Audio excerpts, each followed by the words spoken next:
بسم اللہ، الحمدللہ، الصلاۃ والسلام علی نبی محمد صلی اللہ علیہ وآلہ وسلم۔ رب اشرح لی صدری ویسر لی امری واحلل عقدۃ من لسانی یفقہوا قولی۔ اما بعد، حدیث قدسی ہے، اللہ فرماتے ہیں، آدم کے بیٹے، جب عبادت کا وقت آئے تو پھر فارغ ہو کر عبادت کیا کر۔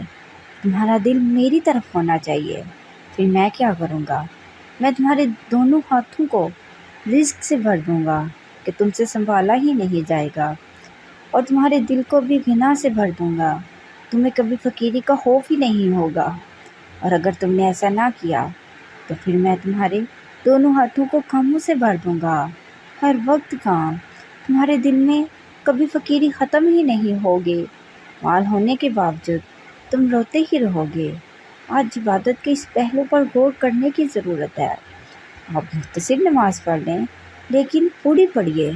سیدہ عائشہ رضی اللہ تعالیٰ عنہ فرماتی ہیں، رسول اللہ صلی اللہ علیہ وآلہ وسلم مکمل میر نماز پڑھتے اور خلقی بھی پڑھتے۔ آپ جب پوری توجہ سے پڑھیں گے، بے شک آپ نے نماز لمبی نہیں پڑھی، سوچ کر جب آپ پڑھیں گے کہ میں کیا پڑھ رہا ہوں، میں کیا کہہ رہا ہوں، میں کیا مانگ رہا ہوں، تو پھر یہ نماز آپ کو دنیا جہاں کی عظمتوں سے نواز دے گی۔ بلکہ صحیح بخاری کی روایت ہے، ایک غلام نماز پڑھ رہا تھا، اس نے بڑی پیاری نماز پڑھی، سلام پھیرا تو اللہ کے رسول صلی اللہ علیہ وآلہ وسلم نے فرمایا، جاؤ تم آج کے بعد آزاد ہو۔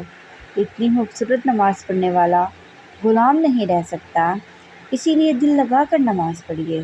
نماز میں دل کیسے لگے گا؟ سوچو کہ میں کیا پڑھ رہا ہوں۔